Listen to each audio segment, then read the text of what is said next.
sian mangin lum bangong sung eno zomi gal kapte alung jambeni dogam palunding mizatanai banga selung liap lo sianin nong huai dia kamsa te wangin takhe jinni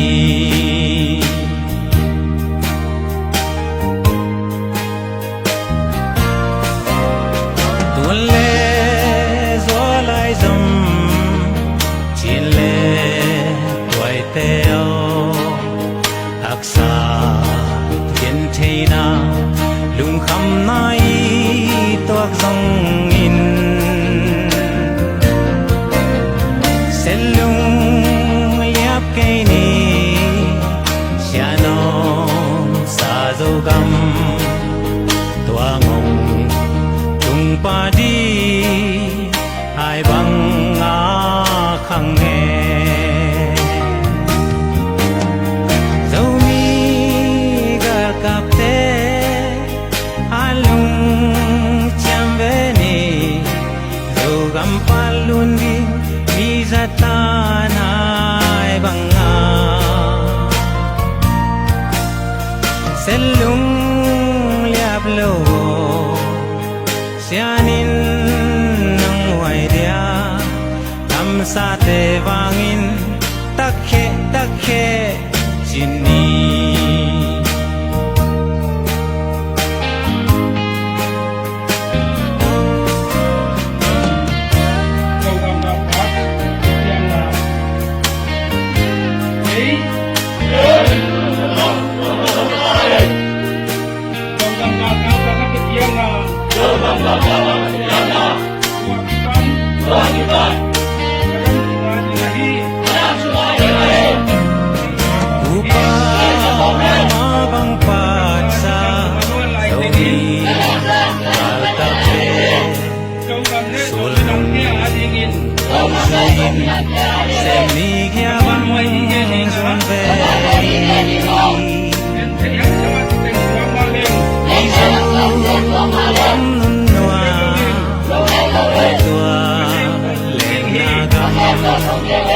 nun bang noa me sianin hong keme zomi gal kapte alung jambeni zogam palundi mizatanai banga selung liap lo sianin nong huai dia kamsa te wangin takhe jinni zomi gal kapte alung jambeni zogam palundi mizatanai banga selung liap lo sianin nong huai dia kamsa te wangin takhe jinni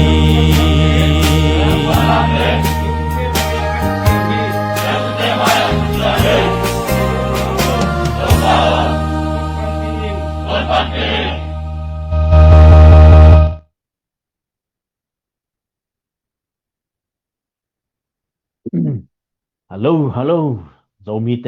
te idam zeliam jingpha zomi te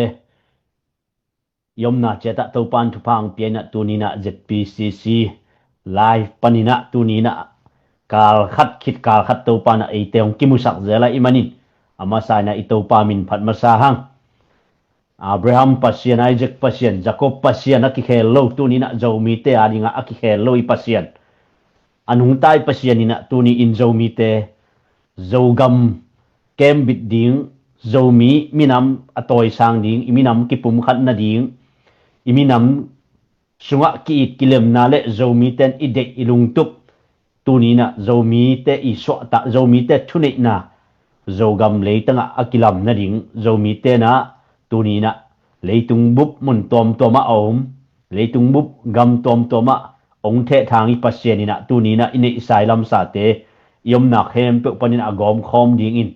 tunina lai muna ZPCC live panina hi lai muna i live panina namu ule akiwa ibar kho te na scanun la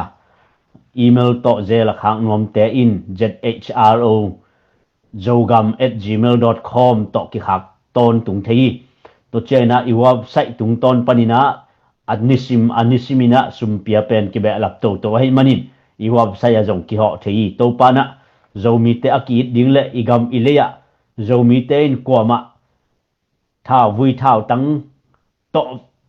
ngatina midam dang te avado chi hilowa turni le som ni le khat panina gam boina hangin NLD le SSC ongna kitu na hangin igam sunga boina NLD uksungina democracy dan nga ding bangina mipi tombe khat kiswak tanwam kisa ma le zomi ten i movement zomi te thuni na zogama ong san su china kumpi ongna thu ani chen jong ong pe twal lo te dim changbek jong district ong pe zo lo tua dong taka tunina i pen i movement imakai pi ten akhanga akizom to ding tunia i zogam sunga i zomi te ina ilungul zomi te ko le ko ki ukhiung kapupa nginawa kapupa khangwa ko le ko thasan te hiung toy manin hi zomi movement zomi te thuni na ding zogam le tanga zogam zomi te ten na mun le mwal chianga zomi te thuni na jing vai hom na sumle pai jon na pilna sin na thuni na thukhen na chi te federal democracy adiakina tulai takina kide pen ai le USA gama ki ukdan jia swakta takina a state ya zomi ten state inga le a state sunga zomi tena tulai taka ilungul pen korgam sunga federal democracy hiya to ilungul pen tunia akisem tom hiloina apai sa kum som thum kum som li hom sunga akikha so lo tuni donga kisem ton tungkin kena hi ma bangin tuni na kha lo ding ithunget na te jong khang khan ding toy manin hi lai muna live bi kha chena ongen tang khem pu te jong nak pi takin lungdam naminam te na sepna nami pi te na sepna a en trading le a thape trading le apang trading in hi din muna nang jong ipasiani nong to hi ong ko hi chi pen tunina athakina nalung sim so na ngai sun le chin kisik lo di hi te toy manina tunin hi lai muna ong kel khem pu like hitale share hitale comment hitale jong na piak sak ja jaun comment ai jong in swakta takin ki pe thei dot no pom le jong kidong theya thei no pom le jong kidong thei to chena share te jong na piak sakun la thei nai lo ilom igwal imi pi isapi te ina hilai muna zogam ading ina tulai takini gal kap te kitang sap ai jong igami kep na ding imi pi te ikep na ding gam khem peuna galvan ani ma baina USA gam a adiakina in kima thaw om ma bangina tunina zogam bupa zo mistake ini theina dingina tunina igam ikep na ding igam sunga namdang tom tena igam ong thaw mu ngatina imipi isapi ikwa ituite law thong sakin ong not gopin ton na le tulai taka jetare stan comment ai phial zoina thaw mu ngata ong dem to na te ong kap to na te tu ni le som ni le khat panina tu ni chang en to le hang zo mi te mi pi gal kap tu ni hi chang ong din pi mi pi gal kap zo mi te na pan pi lawa ding yam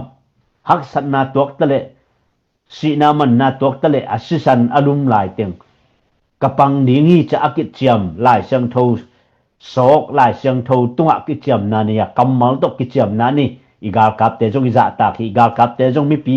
kep na mi pi ading ina ong mon hoi ding mi pi adin ong thasan ding ong chidam ding mi pi te ading ina tu ni chang no akal son na go sikai noya tu noya lung kelo takina na se ma panghi chi pen tu ni na mi pi te thapiak na mi pi te sumle pai piak na tung to ni na igal kapten an ngol loina tunin kita sam loi hi lai muna na piak khet na te ZPCC hi lai muna media tung to na live ikha na abesa na fundraising committee na panalak na te tale tunin hi lai muna imuwan lai project hitale tunin ikalson na te na piak khet na hangina khasimina an ngol loi na sumpiak na athatoma na sumpiak na kiamle igal kapte hitale an ngol khathei dingi haksat na to khathei dingi toy manin zogam sung ichi pen tunina I zogam chara sik sanai karson na sunga abesa sunga igen khit sama bangin zomi te ten na mun lemwal kali mata kali ka bodonga zomi te ten na ichi mun le mwal te ahwam na tuni le som le kwa Malaysia kel Kuala Lumpur khompia zomi khompi akhat ve na thupi taka kini na thukim na le panlak na ding le zomi te mai lam ding kalson pi maban te pen tuni na azom I ma bangin to tung to na igen zomi movement zomi te thuni na zomi te khom pi maban te atak so the na ding onga ina zogama aga inek the na ding zo porwa te zogam zuan kikin ongcha the na ding na tuni na to khom pi sik sanina tuni na kholo hiyang pasien ni nong kalson pi hak satale hang ilai muna share hitale comment hitale piak khet na sumle pa hitale ithanga nga na chilo joina imina ma ding ahile kipe hiani mate mina ma ding na sep na tunina hak sat na ete pen mi wadowina mi wakapin mi te aba sim ding thilo na igam kem diang zogam kem diang zogam sunga thunei na inga azo na ding na ikimi pam panong simmom le zo adal ding gal kap mi pi gal kap zo mi in ne hiya to bana iminam vai igam vai avai hom ding amadok ding sakle khanga bang chikal son ding cha vai hom ding thuwan ding jong makai ne hiya toy mani idot ding makai tampi ne ya gal kap so ong makai ding zo gam leita akem bit ding gal kap mang jong ne hanga toy mani zo gam chara sunga isip san thu te tale zogam chara tungton akilam ding to thu te ahi zongina tunina asik sat hi ma bangin mi pi te lungut na te zogama ong takso na dina tunina tha asan khom diyang I zogam chata te zong han cham diyang sot loina zomi te kilung tok sem sema abe sa kum ni kum thum sunga ZPCC live panina fundraising committee te live panai join to khichena information and media te na ZPCC tungtona live ongbor mobile live project ahi zongin to kitchena atom tom department tom tena anasepu na tampi tak te abe sai gen ma bangina gen ding thu tampi tak oma mi pi tu ak gen thelo jong thu tampi tak komi iminam kalson jia iminam maban koi chang tungyam chi te ahi zongin athei nom te in jong tunina online social media tunga I ZPCC zetare eastern commentena kha zo loi ai jon athei nom atel nom tena zeten vi khop member nisimin akibe lap ma ban zeten vi khop member a lut chet diang dola zakat to kilu thi toy chena minam na I ta na ve ya na piak zo le khasimina dola som ni ki pia hi to pen apia mi hon pi khatomi ape zo lo te jong ape zo rin to pan phang pe dingi toy manin iminam kalson na iminam zogam jing vai hom na bang chengyam cha thei nom tena tunina zeten vi khop member agam gama Malaysia Aussie New Zealand Sweden Denmark Norway UK Germany ai zongin tulai takina mun tom korgam sunga zogama itale tulai takina akoi koya lusei gama ai zon India ai zongina koi koya tunina izeten vi khop member kibe lapa to tungto dina tunina imina movement atheinom tulai taka social media ZPCC zetare ECE na bang semem chai zongin asepu bang mam ke gal le hi ai kele ga kap te to chi chejun amakai tem sum ne ai bangi chei phial jun to thu te tunina hi ZPCC sunga media te ina ko jong online social media tunga kanamu wa to te pen te pen ki khel link thu pia to bang lai at te imu le jong to te panin agam la thei theya ikipel ding pen han cham niang hi lai mun pani konggenu thu te pen thumani sumle pai nei le lam inek simza dingina tunina ZPCC media tungtona tunia live ibor imova live project ai zongin abe sa i lucky star one te ai zongin i 1 million project te ai zongin tu ni na inek simza ding le tua za ZPCC zetare isin izek za dina bang makinga lowa ai zongin pasien thupa to igal kap te annek tuidon kingor sak liang lo ahi manin to pen tunin apekhia khem pe wina nak pitakina apan na le pasien thupa apyak na te hangin iminam gal kap na sep na maban ki jom to to hi be sa tul ni le som ni le khatin ese sin uk na lak chena gamsung mi por khat mi pi gal kap ahi jong gamsung mi por khat kitomin mato pdf chi atom tom state tom toma aminam zuina ongom ma tale ai jun to te ong be to to na tu tungina kum nga bang sunga onglut to chena igam pen tunin hidin mun ongom ta hi izu tu pa imi pi zo mi sunga podcast ai jongin news tom tomai jongin jolai ai jong kolai ai jong isim na te tung to ni na ingai shooting ikhen sat ding na tampi tak omai manin tu ni na adia kina ei zo mi te na iminam aringina imapan na pen kha lo diang iminam abe sana enerdin me kwang lui lai na zo mi por khatin zo enerdi ibel keile en democracy nga lo diang chi bangai shut na khong jong omi to bang hi lowi federal democracy chi chaina apang khempo aminam kim a state kima apang khempo I thukim na to apiang ding hipan beka ami atam manina federal apiang di democracy apiang ding chi lo zoina democracy lama apang khempo ikipum khat chena iminam zuin iswa tang na iminam zuina to democracy tung to na kilam ding yang por khat te na khem na tom mi tale por khat te na mau the na tung to ni na tu ni le som ni le khat panina atom tomina gen na minam vai tale party tom mi tale ong gen ma ta sele abe sa sungina ZCD Carson na tung tonin ZCD lung kiloana sepen to democracy federal democracy ma asiksan hiton tungi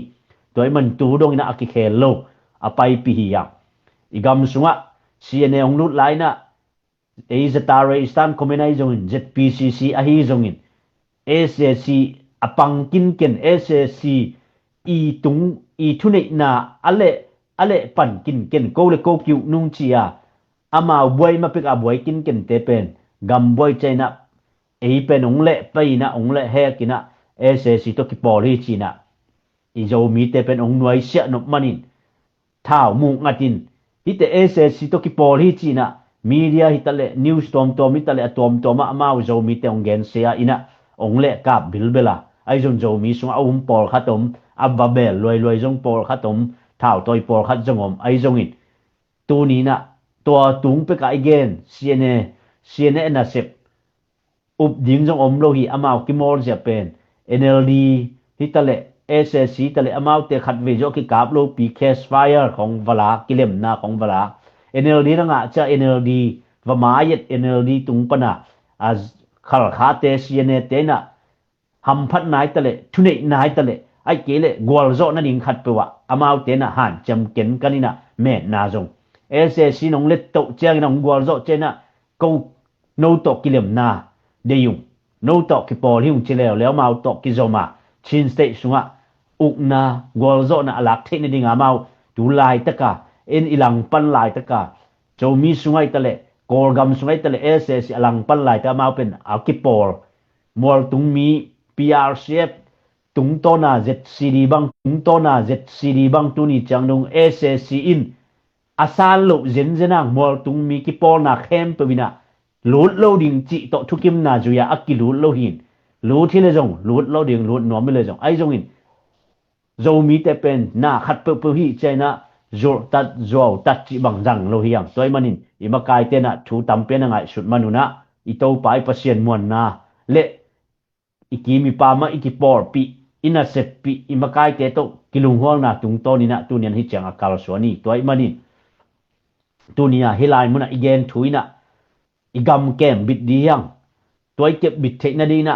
mundang panina zo gam sung lo panina zo mi te ong lao sakin tha wi thau tang unga chin I khopi sung te I kho sung te a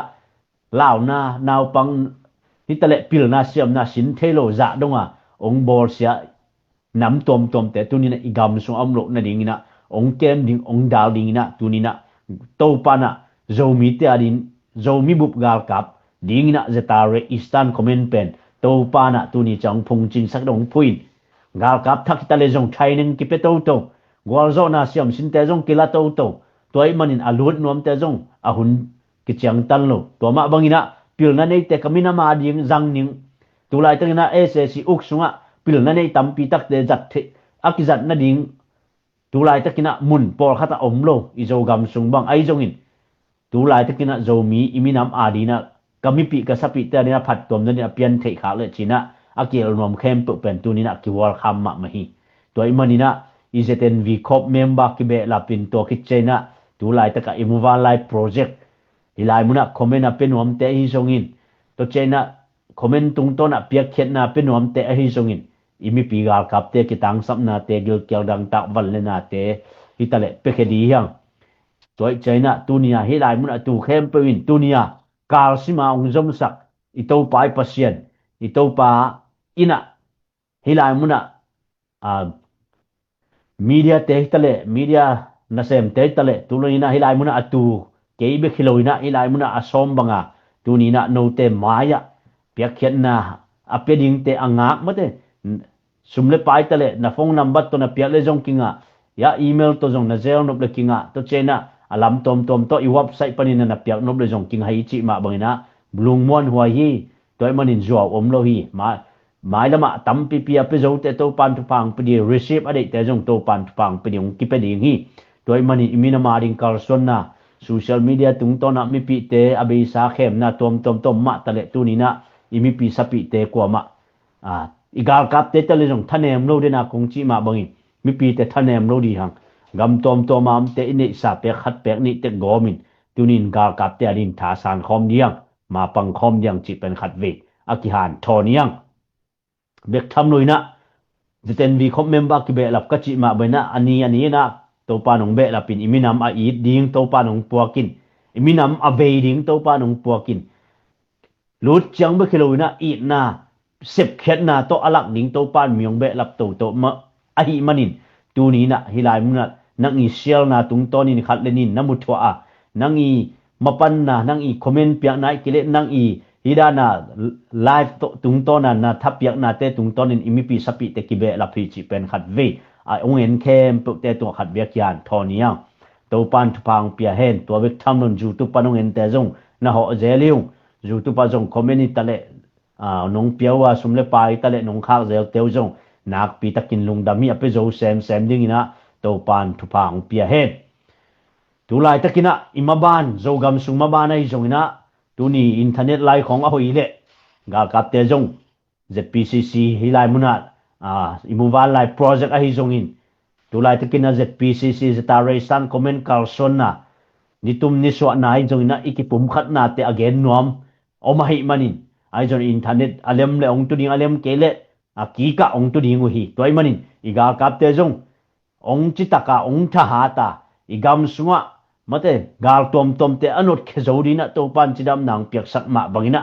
gam dang am na sem te gam dang am mina ma ding gam le it ave te apang ana sem te jong to pan chidam nang pian tu ni na ina sep na te pen kimazang kipum khat na hai tale kithu to na hai tale kilung tua ka na sep na pen tu ni na ong tang tungina aga kimuto to ta hi chi pen athakina akyan thoniang ama salamina yamakai pite gen nai jongin thugen na tom te jak chena minam sunga mate haksat na tampiom tama le lung kelwa tunya izo gam cha ta siksana izo mimu men zo gam sunga zo mi te ina zo gam sunga ele e thune na ele e sumjon paijon pil na sin na sang tale zato hi tale me phel zum te tale atom te khem pe izo gam sunga jingwai akhiom ningai manin tua te khem pe ide nai na tunina ina sep na pen khol lo yang kol ga zo gam sungam khole khopi ai jongin khotom te ai jongina igar kap imi pi gar kap zatare stan komen ai jongin zatare isi te jon om koi cheina itna gar kap te jong mi pi te jongina kipum khatin itna kilakin igam jun khom diang gar kap te jong gil kel le mi pi ten annek tuidon hu diang mi pi te hak sat le jong gar kap te na pan pi diang kipan pi to di yang toy manina igam sunga tha sanina igam sunga nopna dai nam sem na dingina ma pangkhom di hiang chi penakian thoniang tuina thu tom jong om ding hi tulai takina leitung thu thanga tulai takina sen gam mate China a tulai takina communist leader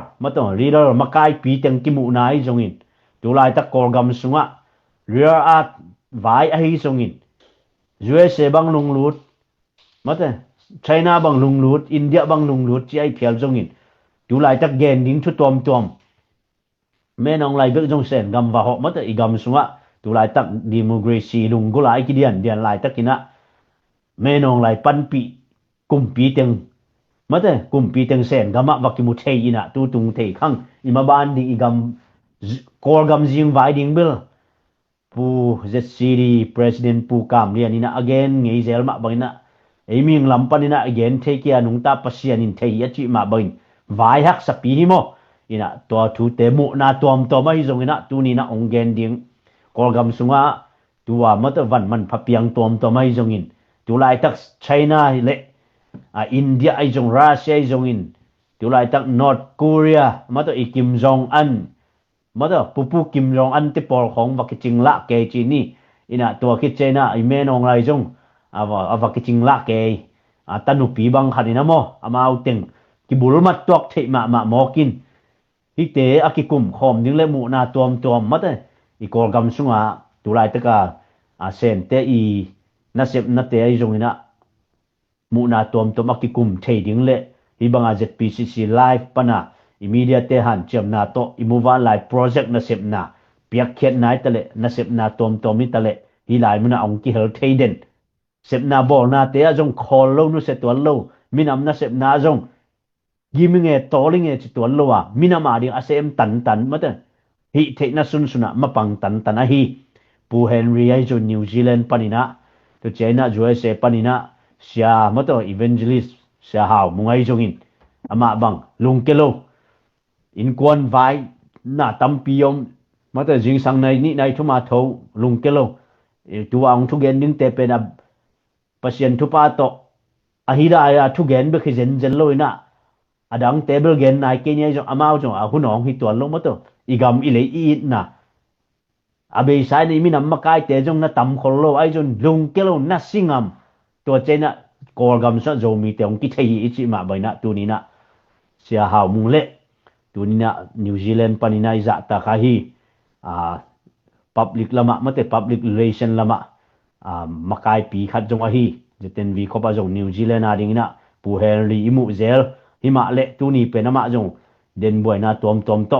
to boy na tenu sei na tu ni na hi lai mun ong ki helin zo gam nei tang mate no shot na dinga han chem na te amawi mu bang sia mung to ong ki kom di na mau ge za tang na lian pi to sami ange tu lai taka thu thang tom mi tale korgam thu tom mi tale no ge lin hunong laun chi za tang na to hunong pi nge le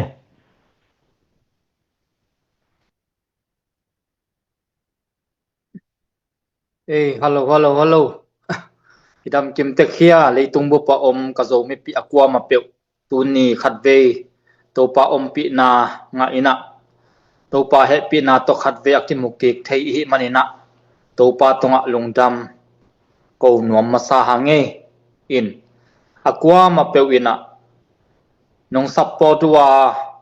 nong share sakwa thungen na toy jong sum le pai to hi song ina mi pi na nong support manuna ko tu ni chiang ading zo ka hi manuna ive kai sep khop tak chiang ina pok khop jang sep khop liao chi ma bangina i pui pa te na again ma bangina i sep khop ngai tak chiang ina sep na te iminam na sep na te akal swan to thei ai manin akwa ma cherina lungke lowina i mai lama inei lai hun sau pi te lung duai takina ikhep pi muk enet lowa mailam sau pi enina thungen na to sumle pai to ai zong an athua la to ai zong ina ikipan pi diam suak ding tua ngen nom be hi ing no mangele de na pu pau ka pina ichiamen pai na ongen ma bangena tua sen ngama tu tung pen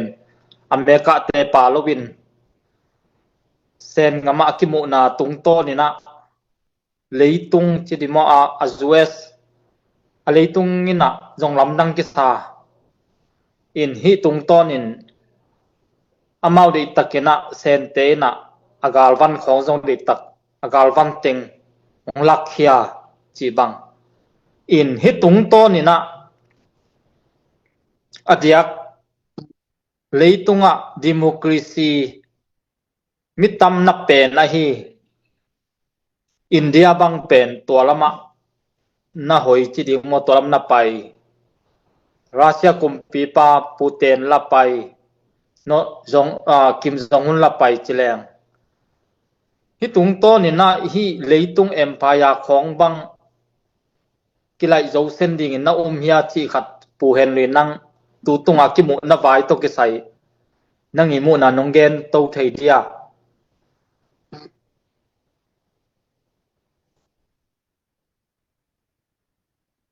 no ki sa ke ve na mai a thei pe ni khang ina ei mu na chiang ki kum hi manina gen khial jong am thei gen dik jong am kha thei ding hi tu tunga sen gama hi sen te ma kai na to asapwai Russia Putin to North Korea Kim Jong Un to to chiang ina kolgama panina mienong lai chi te pol ko to athupi dewa India panina Modi nidang ina I Modi India le China pe nama wa kum som bang I Jammu and Kashmir radak lam to kisaya agam giwa ina aki muda ga mahina pina ki ho he loina pina tu na sen gama dei takina ki ko ina ki thua ina nui kho mina thu tuam thu tam pi takki kum kho mu hi chi pen amau ting bang vai hom diu hiam chi bel pol khatte ban bel gal lamazong pang khom ding chi ja nun na ke thu mu hi chi pen khatomina roi manena hi bang amau I ma kai na pen ayang ina India bel thei hak mam India political play pen leitunga mi tam pi takina thei lo gen na na phet chon pol te paule an mi kan to la ki thua thei Russia to la ki thua thei na aki thua thei lo pi tu na sen te tong ki thua lai mo kina bang cherong piang ni hiam ong zob wai level dena nong na chi bang na gen den leitung I maba na hi party ni chimai ni den dina ni dang ina galpi khat na galpi ni lai na alliance le bangya axis group kichi na axis group chi changa hi Italy to Japan to German to hi na tua teng hi na dang alliance te American te UK te poli makai na hi na tua te tong kido na to ki bang ina tu tunga pen ka lung sima hi bang dan yong jok wai le gal lam bang a jok wai le pen room ni te thagina palian hi chi bel omina amao zong hi American le European NATO ตัวเตlang do ding ina ตัวเต adem zo ding ina akipan no hi chi bel simamma ตัวจลงdia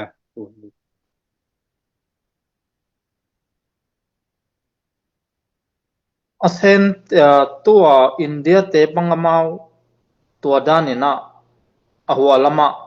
tun Russia kho te kyang khom bang azong gas bang amau tua lampan nak lei ma chile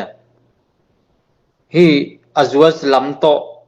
ongki zom non phake hen la hualam vi bia asi poi agal bai ong pa mang hi le amau I asi poi u azuas lam to ki zob lai to koi bang ai khatam chi nangi mu na ada da bel US to hong to bel ma ki zob na bel awa chi again de nana si poi economy ka bel lian takina om sim ayang inaตัวทรัมมีtariff tax ตกิไซเพนอินเดียของนงคาเซมาไม่นะนาสมาไม่นะตัวครับอันนี้นะบางอย่างรัสเซีย mấy túi bên alak thì không người Russia to ki pol khop na zung amau to bang alak then Russia to bang chiang ki kum chi bên en ki thei zo lo ma in to chiang na tu tung mang i ong hi teng bên ong ki thua na siang ge la hi teng bel atak takina communist lung sim anasian kum pi teng aki thua ko mo hi na tua angai sun na wa kalung sima bam hiam chi le India bang in zong senten yung kolgama aman phama mai riarat ya mi sia tattu ti chi na zinan khong gol cho che diamond chi khong sang a thu pi zo hi mi sia tattu riarat pen senten na kachin gam pangwa di ta pangwa tu ba ya chi bui tu puam tenga de ta ka pum som a pat to pe nu zong dei go kom le India te ho mo tu zong dei go amao zong to nuam hi chi pen zong om simina toi mana pen me nong lai bel siang ge le agal lama athat a hi lo hangina aman pen hi gam lian te de van te bang chria resource chimani tu te na nei a hi mana amao teng pen ki pol hop lo thei lo chi khatina a om da noi le ke lom sai ngina ma bana pen adia gina America nangoni na Trump nangoni na polgam menong lai nangon I athau khan pian na aum nai chi pen bel baya sipoi ma hi na polgam sunga omi sen hi kachin gam sung kho ya na hi tanen tari khong ai na mun atom tuam mun ni mun pum thong a om rigarat te pen adai mani na polgama rigarat te pen to the di chi khong na nangon dong Trump American kum pi na ngai sun lung dun lam hi chi bel zai nge to yi to mun banga athomin zong lungo lai tak chianga tun kizop na khat anei khin khian chile sen gama ki mu na ba ina hi azues te to kizop na te porbang cancel ki kin nom hia amen on ge cancel chi cha bel athua zalana ki pan to pan bel swakina sang non lo kizop na lam hi sipoi lam pen azues lam to kizop lo lamina om zo win nom hia a kol te jong belana a political level bel swak den mo adayu akitu simpiano he na nunga mer hoi khat tangal ni le thomina helina to chiri chi dan kata US khong sen khong India khong to dana kolgam I ban hoi pen adeya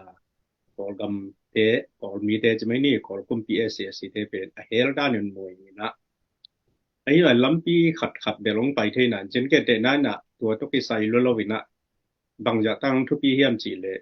kachin te na wai mo pen khagu bang wo mi na zo dek sim nai na tun pen sen te na mau kum som laya pat pen atan atur soma sim pen mau hi kachin kampana la ko hi na nidanga ke no te khut sung pan jmani tun bel ke ai sung hi na tun sen te na hi pressure pi na ke ai te kyanga to banga hi wai mo panina na pai kek kiu le wai mo panina pai kiu na pai kek kiu le na sum kong ban le real art te pen ong le non ke leo na sumu tampi tak kiam de chi ya dong ni na pen anunga pressure pi chi na bang chida ni na ko pe ni na dei go chia tu senten la dei go Indian la dei go Indian nong to nai lo ya American ni nong to nai lo hi song ni na kol te bel ichi da ni da bang chida ngom dem chi bel ngai su thoi ma to me ki la wai de mi pa te in kol mang pa bel lung dam tu lai ta bel wang ni ya dei te bel nga ma ding da ni le ki lom sai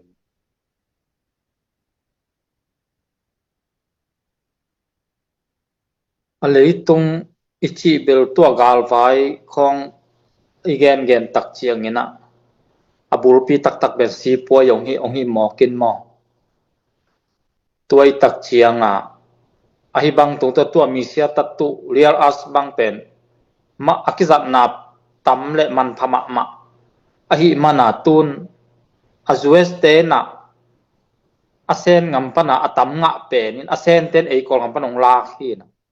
tun azues ina asen to pen asipoi tua atharep akong tua yi pia tana to tampia hi to tak chianga asen te to te pa akhak jong suak to che US te na hi mi sia tatu pe anga the na dinga kol gama om lam a the tak chianga de takatun ong ki som to suakin asi poi vi ve ong suakina tua ma banga tun ei athin state zong chilang asiane te na asi poi ma to amau asiane pen amau teng hinapi ina amau ngam peuma omlo zo ina tedim ngam azomi ngam tenga ongki phol gam tenga de taka sumong don na pen asi poima tak chianga tua gam gi izo gam pen athupi na agam gi kong toyi tengkhem pe atamua om tua chiawa om asumlu nakhem pe atua om to tua igulumwal teng to amau gama bangma piang loi tak chianga tun igama sumle pai tamma mai mana amau de taka emi sung pen ikipum khadilau chitang lawa nida igen the zolen bang pen akam ngam pe lo na dang hilowin zolen ong kap lian le ikipum khat lian ding to pen lau chitaka lawa tua mana zolen ma ka phet lo sung pen tok noi chitang tok noi sung teng di taka pol khat sumle pai ma ton na zola tua mana pol khat anga na tua hanga tengki pum khat peuma leng amau lut zolo ding chi anga sot manina tengki pum khat lo na dinga amau na set taka tun hi tedim sung khong tedim khok sung khong a jong pen tu ni donga khasima sum pia chi mo kai ve mo siane te na athu zo pol khatu tuai tak chia hi tung to ni na dena igen na khem pe to mi se ta tu tung to ni na asi poi ma ong hi pi pen ai tak chia tua tung to na tuai ta I thuak zo mi te I lei tang tunga ipui pa te ipui pa khang pan na le akiuk te na tun tua en zo gam gal kap te zo gam gal kap minam gal kap inei pen amau avasim ding amau leitang ngam le leitang tunga amau avasim ding hi peuma lowa inei sa ipui pa ngam pen ikep zo na ding na akipan ihi na tokizui na amau tun igam sung pen democracy federal ma chi sam na piu na amau ahi zon igami leitang penong tuan chirin igami leitang a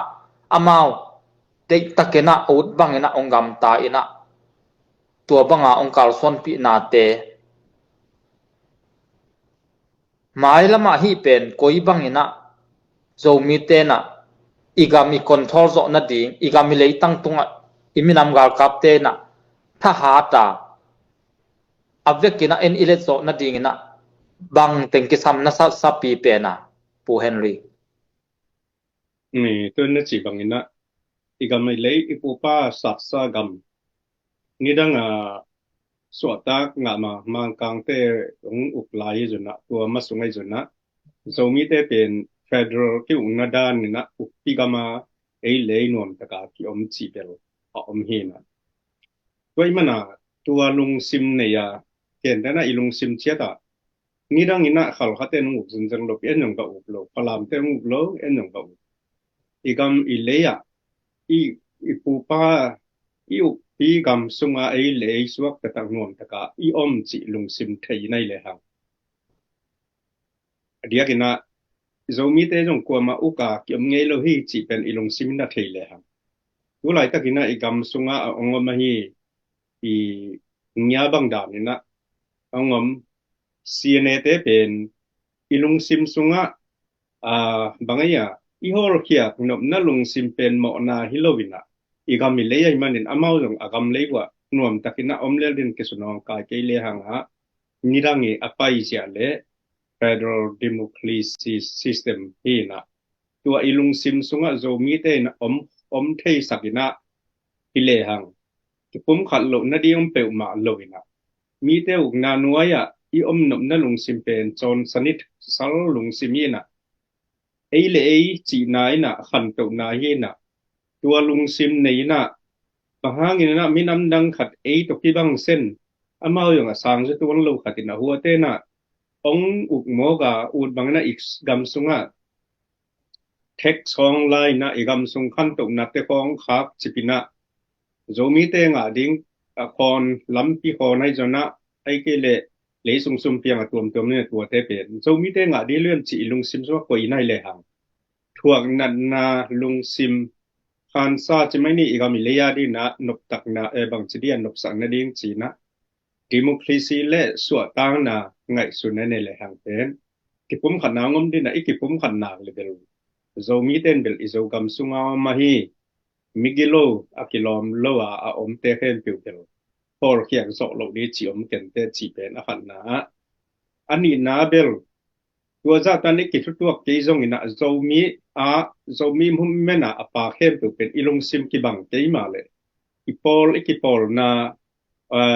committee ki bang te ma le ilung sim so pai kho mi na I common issue common problem pen I common aim pen akiban hai inak le tua teng pen ba hangina pangkhom thei lo di yang pan khop ina hi peu le hang I zomi mumena apa teng khem pe pangkhom peu le hang adang chin chia huan waya an om te au dani na om ta ve ai jona ai ten ki pum khatin hai piu le hang bang za ta kina I huwa te na bang ai nei zong na hol khiak zo lo ding pe ma om lo hi chi pen anu ni ai zong na chian ni ai zong na hol khiak ding chi pen om e to pen lamening ani na khadomina nei ngan dia ya khadomina dialogueตัวเป็นกลุ่มปีมที่เขลเห็นลาหิเลกลุ่มปีมที่เขลลาเห็นลาหิเลบางเฮียมจีเลกลุ่มปีมที่เขลนั่นดีนะ Federal Democracy System มันตะกินงอมเล Federal จีจังนะบางเฮียมจีเลอันไว้ปันกีตันตระปันที่ปันหินะกีตันตระปีเนเนโลเตจนะกูไปอุชกวนเนโลเตจนะไอ้เกเลมีนำกรุ๊ปขัดไอ้จนะตัวเตอีปันนักปันตัววินะตัวด้านขัดินะFederal sanit om level zo mi te zong igama e le ya khal hate zong amau le amau om ding chi pen tuaina tua uparina tua system ina not khade manina amau le amau anu luina pen dialogue ongom pe level to tel anu ni to pen ongom sai ai zona I CNF te bang pe alung simu Federal wenzi kichiliang ina salai sakong bang ama federal ichi changa pen dina chi ta na de tandra zomi te le zomi khal khate chi da na ei mun tek pana ipi ne nga mo ke ku po pai u chokon nga mo to pana pi ne khat full state khata ki kom nin full state teng hem union of Burma federal ki kom di chi a pai athai pi na alung simwa pen siat chi taga sia changa zomi te pen su se dim ni thatanga zo ding na amao bang lu to di chi ja don lung sim planning ni riam chi bel thei I up ma ke de na zomi te jagama galong boloi changa gal ta tai na I khuate ko ma om nom nol lo ge de na mitam na ma nai pi ro ta bang pen amao hanga tumina pi ro ta pen ni dangi om sa I se nga su se kha jong am lo ding le chi dam te pol ngong amao I nai ngan ji tai bang chi dia nai ngan ji to li ye to ong do nei ge chi pen zo mi ten to dan hon tel lang ba hang ina ki pol khom thei lo di hiam ki pol khom pe lem bel zo diang pasien te man pasien ong pan pi khit sa te pe la to ni chi te pen wei pe le lam piom thei te chi o men dam niตัวตอมนั้นนะเกนตัวปีดอตาเตปอลโซมีเตตัมเตนนาเต็งองสุกเสียนาเป็นอมาว anai ngai ji kwat khat to ong na wa thi nge in tunen to ki thei lowina ai tengma ki diang ke in to siat na dinga in ni dang jomel gen ngei khiningin api do ta song mama jong apol khat na zo mo kai chamau ama uanaw ting awata omnon lowai tak chamau dik taka adang hon khat na zo hin pi do ta kem biding chi khong to hin ilom te na nai nga ji to kwat khat to ong na wat ngi nge pen thei pe ma lovin tun vul lewai aswak tak pi se nga so se khat om dek lowe tun api do ta in jong kilam ngam non lowina muka khong to akyom gob dan hin bahanga mi omlo lo hiam chile ton jang pi do ta chi khong asang ki hong thei non nyel asang pen ki hong non nyat lowai tak chianga ami om thei na dingom lo ami om sun sun pen ata te sangka lo api te pu te chi khong asangka di te om non lo chi khong bek om hi na sang ki hong thei nyat non lowai tak chianga om non tet lo hi mai api ro ta bang pen in zakhat kim kho in so ma in zakhat kim kho bel om bel om dan hi asang ki hong lo tak che de na chi dan ma mundang asang ki hon nam ata tia dinga angai su tak che to lamma apai ku toy tak che tun hi pen nai nga hi kwat khat ong hi naw pen ong mian ma mau swa kai ve ai tak thianga tun hi pen pol khat sangka zo om ma ba ka zo non vet lowa om hon khat tua te pen kum tampi mi te sanga kum som atom pen kum som akina ukcha ding amau tua the ai che tua kwat to ong wa thi ngi nge ina akhal kha khom ben kap nom pe ma lo ahi na pen amau mi pin do kha nga ri sang ki ka the lo ding chi pa amau pen na nga hi siam ma ina ei pen khem in en ei sunga jong athei aki theyom ahi zonga athei tamma ma igen ge nanga ama hualam te na sumle pai to tun thau toy te bangai le tik taka sum na support in athau khona lei sakin moto tun pu zo khai bang pen aman kal kap kharan nei hin alom teng pen ami teng pen hualam te na zo wai tak che hualam apa hi jiao le a huala pa tak che man tat nai lo apat pi sum tampia be pi ahi zonga ami teng pen hualam te na zo wai tak changa ama a khol vil hi na in hite khem pe pen tuina azo mi te songa jong tel kim nai ke khama ni ahi zon ama wi nai ngai kot khatong wan na ong bol sian na tak hi lam pen kitel ma hin anama ma hi ma ina mai lama zo mi te na hite khem pe ngai sunina leile ha jong ki pet thei unaw sung nu pa hi zongina akitong lo khat zongom lo ite mo na ki mai sakai akikhen the lo te chi tak cha amau pen en ahwa chi hi lo ibe aki huwa chi hi lo amau gam ma de na pu henlin na chi ba amau gam ma nom ding igam te ka i lei tang tung te ka om ding tua hi pe ulang pen ki kap za kur pe ma lo wa nuam taka ki om ding hi na in ke bang bel hi bang chiang tu ni chiang hi banga azo mi te song ong khen khama au ru tang bol set pen galati lai siang do song khonga poluina navo bana dingwa chi pen ni khan ni cham a te ding hi chi bel ke bang atel si set hi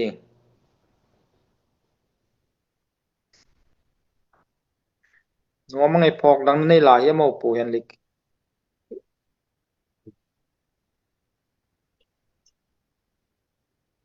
ila imaban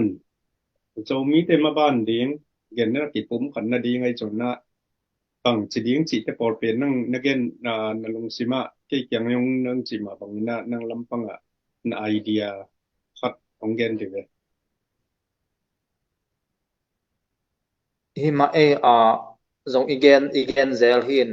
ilom te to ki bat lo na pen pen ki pum kha thelo na pe imakai te tha pe ni amawi thanga na ding ina thungin na toy zong ina kam mu le kam ma to zong thapiak siam ni chi lam zomi te sung kiom lowina makai tharong ka to nak le amai ane chat athanem na teng kok towin tua vive tua mana zomi te ki pum khat lo na in amau pen amakai ta pil pen zong hilo na pi na makai tharong din to nak le thapiak siamuna sumle pai to hi zong ina mo le kam toy zong na tha pe to win amakai teu pen apil hel lo kha zong pen ami pi ten tha pe ngiat ai tak cha to tung to na ama pen confident ong nei to win tua in pen amao sung ki pum khat sak ma tun hi US banga amao su si le singa sai camp a control mang hin local camp wa mania se mai tak chianga mia piak cha amao mi teng ma pe to win tua tung to na sai khat su si sai ai zong ina singa sai jong sai khat a hi nak le kum khata tul nga ta dong to company a sem te kum khat tul khat tua su si sem te bang su si sai nei te bang pen ki bang kadut no tul nga ong don pen pian ai bom ka a ko to pen alop ma hiu amao pen tul nga sai khat nei te na tul nga apiak pen lop ma da na to pia ami pi te amakai te thapiak na agal kap te tha piak na to banga hin tun ei mi te sunga tua bangen lo tua banga zakhat jani idon bek jong pen suicide nei pp jong ki pen nuam het lowin pe sun le jong makai ten bang se miam asum pen sia do khupina apasien thugen na soma khat pen khaw to chi kayun bong lan lan koi ken achi dan ma zomi te na sum pia khat pia ni som khat som ni ipiak pen makai te ane sim ding bek peka ahoi lo lam bek bekina kinga isun tua bang beka ngai sunin kigen sia mana tua mana ai pen thaki nemin tua lom te dan ma ina imakai te thapiak siamin tua imakai te tu nia makai inei nu inei pa pilkhin keima inte kichingkhin keima inte eyong kichingkhin khang amau tua ta makai sem te na pasien piak pasien phalna ommana falo ma kumpi pa pen pasien phalna ommana alung sim anem sa khau sak ke hi nga chi lai sa ro sunga tuma tu nia ine imakai te jong pen pasien phalna ommana ama makai ong sem to win ama kum ton tunga khang khara asi dong a sem bi pe ma lo ai tak chianga imakai te thapiak siamina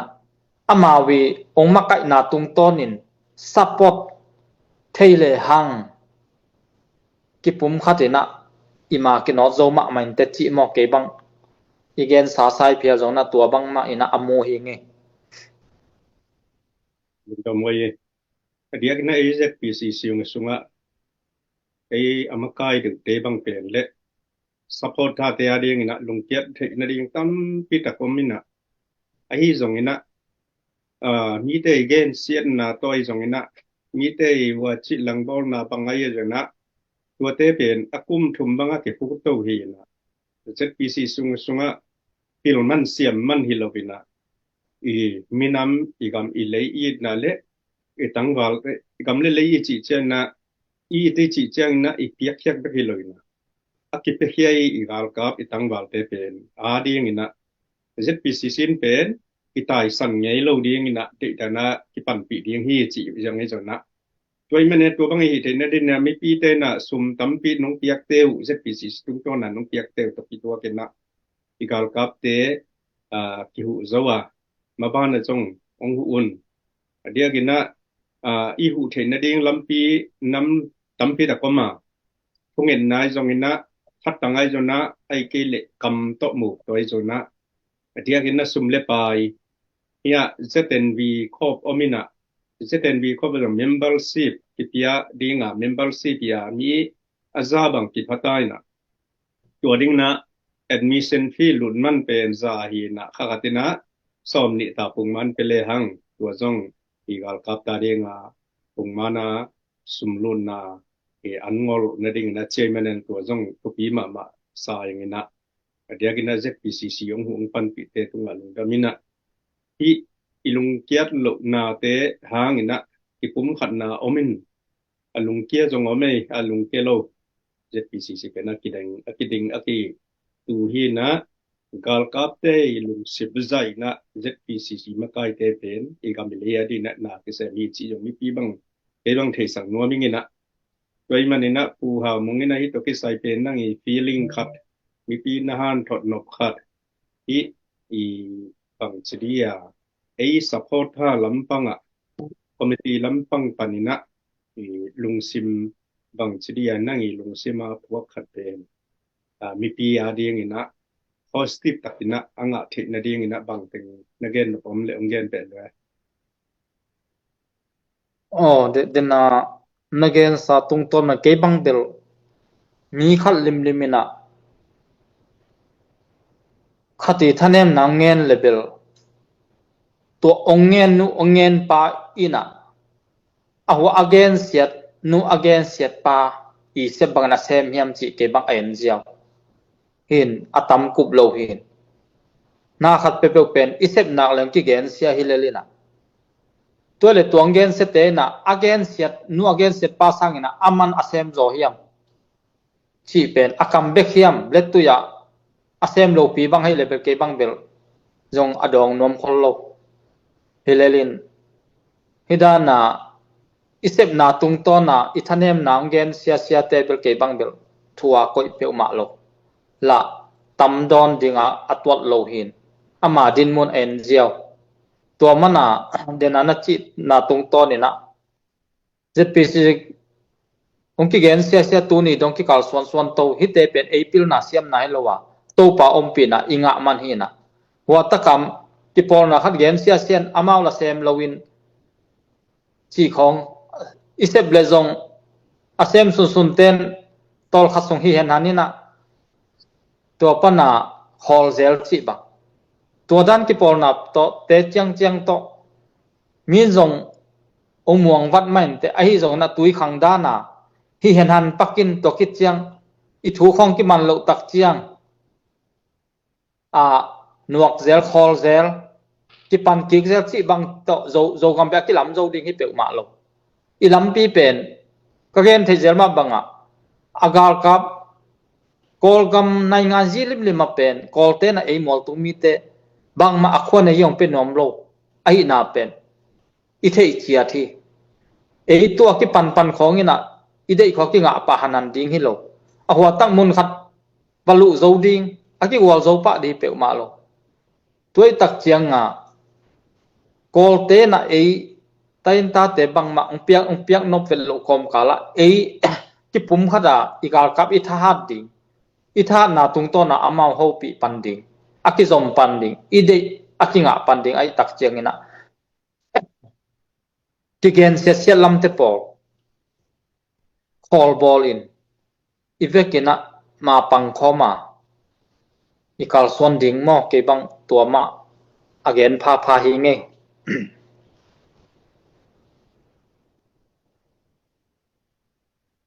kami ben siang ina nang top na tungit nang evangelist kan nai ma bang na top na tungit ding ko zong ya kapina ngel le mata to deng nang taw nong lai la top tungit na moเป็นkapi again ko lai le ngel ni la to hicha pu pau kapina ong ni la mo tung damma mai tu ni ki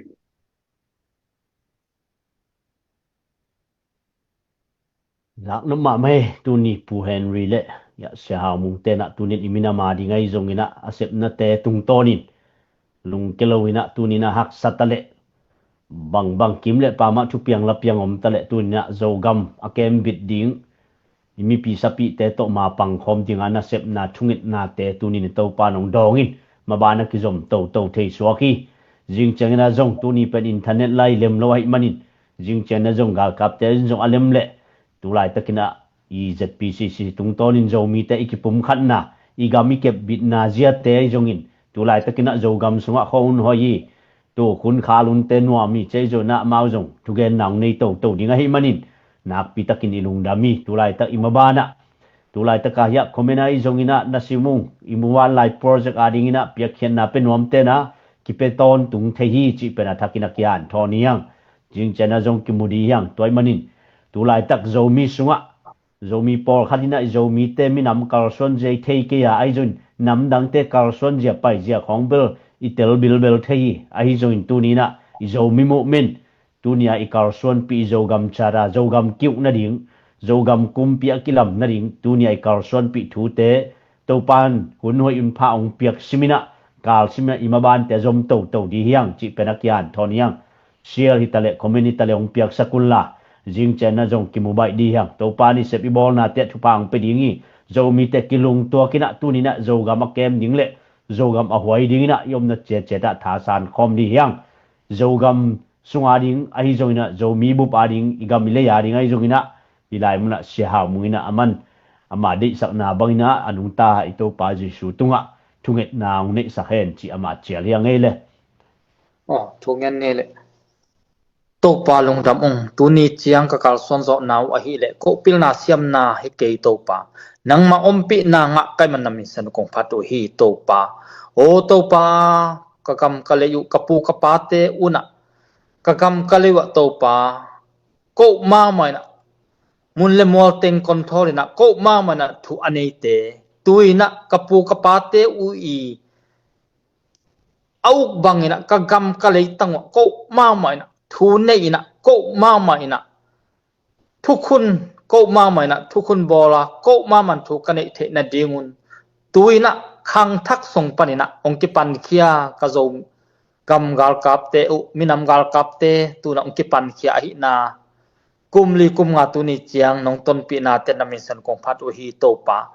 หมายมาโจมีเตนะกัสิสันุตกะปูกะปาตอสิสันโตอะเลสากะเลตังkanga dongna lung ke helloina zomi tu song aneu pen pan akum ham pen dongina topa nangman ngompi nya ta in hasanin kipum khadina nikhat ni takchen tulai tak kalungul na te u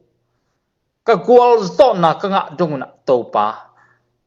tulai taka ka khasian naw na kasang na ka khitui te nikhat ni takchena lungdam na khitui na onglai sak ding na min san kong phatu hi to pa mi mal khajet lungke don ma ano zo ton don thu pha ong pian ongom pi in china sina panang thoki nazal khomi zeisum na thuken wanglen to pa kapasiano amen amen amen lungdame ina zomi te to pan pang pia heno yomna cheta share comment like tena piak sak ja jaun chi panakyan thonyangi jingchana kimubai ni zomi ulena leitung bu pam te sun pha jing pha jan pha mo le